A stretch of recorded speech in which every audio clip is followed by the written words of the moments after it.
Shalom à toi, bienvenue à ce temps de lecture de la parole de Dieu. Je crois que ce matin, le Seigneur nous fera encore du bien parce que sa parole transporte la vie, sa parole transporte la guérison. Et je crois, étant connecté avec nous ce matin, nous allons recevoir ce que le Seigneur a préparé pour nous. Alors prenons nos Bibles et préparons-nous afin que nous puissions lire ensemble. Mais avant, faisons cette courte prière. Yahweh, je te rends grâce, je te dis merci. Merci Seigneur mon Dieu pour ta grâce renouvelée. Merci Seigneur mon Dieu pour le privilège que tu nous accordes d'être debout ce matin devant ta parole. Enseigne-nous par ton Esprit Saint au nom de Jésus. Et nous disons tous Amen. Aujourd'hui, nous allons voir un nouveau chapitre dans l'Évangile selon Luc. Nous allons lire le chapitre 14. Évangile selon Luc, chapitre 14. Lisons ensemble. Jésus étant entré un jour de sabbat dans la maison de l'un des chefs des pharisiens pour prendre un repas, les pharisiens l'observaient. Et voici, un homme hydropique qui était devant lui. Jésus prit la parole et dit aux docteurs de la loi et aux pharisiens, « Est-il permis ou non de faire une guérison le jour du sabbat ?» Ils gardaient le silence. Alors Jésus avança la main sur cet homme, le guérit et le renvoya.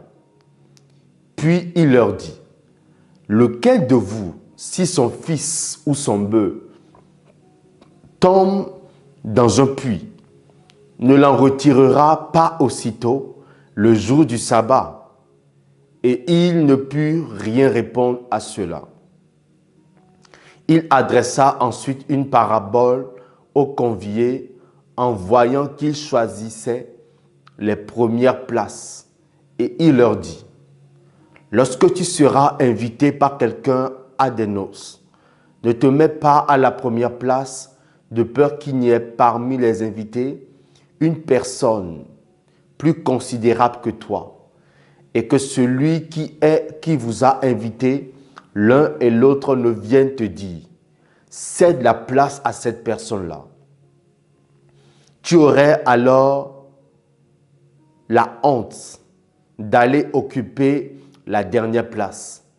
Mais lorsque tu seras invité, va te mettre à la dernière place afin que, quand celui qui t'a invité viendra, il te dise, « Mon ami, monte plus haut. » Alors cela te fera honneur devant tous ceux qui seront à table avec toi. Car quiconque s'élève sera abaissé et quiconque s'abaisse sera élevé.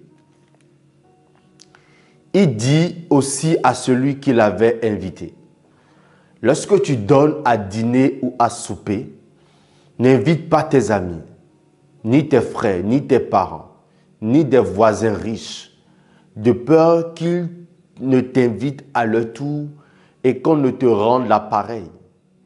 Mais lorsque tu donnes un festin, invite des pauvres, des estropiés, des boiteux, des aveugles, et tu seras heureux de ce qu'ils ne peuvent pas te rendre l'appareil, car elle te sera rendue à la résurrection des justes. » Un de ceux qui étaient à table après avoir entendu ces paroles dit à Jésus, « Heureux celui qui prendra son repas dans le royaume de Dieu. » Et Jésus lui répondit, « Un homme donna un grand souper et il invita beaucoup de gens. À l'heure du souper, il envoya son serviteur dire aux conviés, « Venez, car tout est déjà prêt. » Mais tous, unanimement, se mirent à s'excuser. Le premier lui dit, « J'ai acheté un champ et je suis obligé d'aller le voir. Excuse-moi, je te prie. » Un autre dit, « J'ai acheté 5 paires de bœufs et je vais les essayer. Excuse-moi, je te prie. » Un autre dit, je viens de me marier et c'est pourquoi je ne puis aller.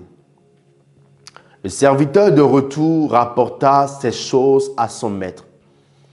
Alors le maître de la maison irrité dit à son serviteur, va promptement dans les places et dans les rues de la ville et amène ici les pauvres, les estropiés, les aveugles et les boiteux.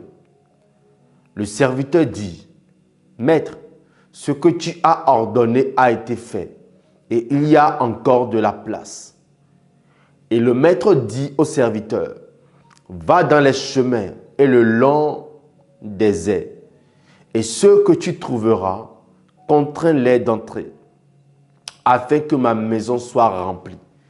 Car, je vous le dis, aucun de ces hommes qui avaient été invités ne goûtera de mon souper. De grandes foules faisaient route avec Jésus. Il se retourna et leur dit, « Si quelqu'un vient à moi, et s'il ne hait pas son père, sa mère, sa femme, ses enfants, ses frères et ses sœurs, et même sa propre vie, il ne peut être mon disciple. Et quiconque ne porte pas sa croix et ne me suit pas, ne peut être mon disciple. Car lequel de vous, s'il veut bâtir une tour, ne s'assied d'abord pour calculer la dépense et voir s'il a de quoi la terminer, de peur qu'après avoir posé les fondements, il ne puisse l'achever et que tous ceux qui le verront ne se mettent à le railler en disant, cet homme a commencé à bâtir et il n'a pu achever. Ou quel roi, s'il va faire la guerre à un autre roi, ne s'assied d'abord pour examiner s'il peut, avec 10 000 hommes, marcher à la rencontre de celui qui vient l'attaquer avec 20 000, s'il ne le peut, tandis que cet autre roi est encore loin, il lui envoie une ambassade pour demander la paix. Ainsi donc, quiconque d'entre vous ne renonce pas à tout ce qu'il possède ne peut être mon disciple. Le sel est une bonne chose, mais si le sel perd sa saveur, avec quoi l'assaisonnera-t-on? Le dernier verset pour ce chapitre, verset 35. Il n'est bon ni pour la terre, ni pour le fumier. On le jette dehors. Que celui qui a des oreilles pour entendre, entende. Que Dieu bénisse sa parole. Merci pour avoir suivi cette lecture. Dites-moi en commentaire le ou les versets qui vous ont le plus touché.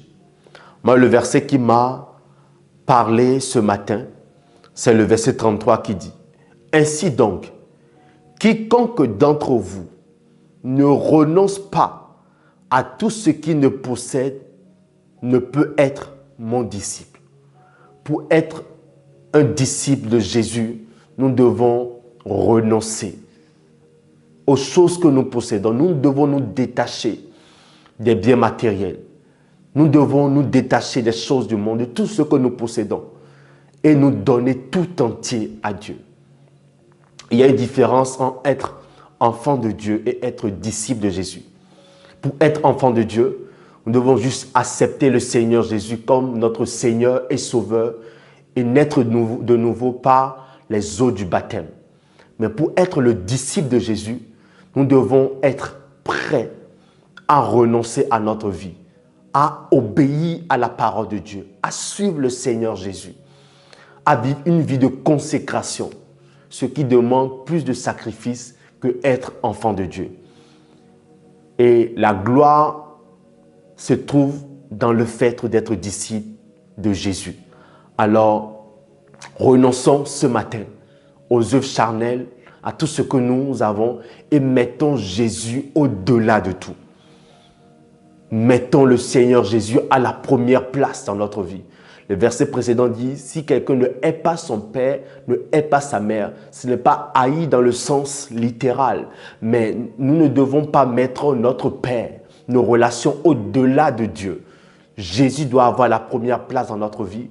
Dieu doit avoir la première place dans notre vie et tout ce qui vient doit suivre après. Que le Seigneur nous bénisse abondamment. Demeurez bénis également et on se dit tous à la prochaine. Shalom.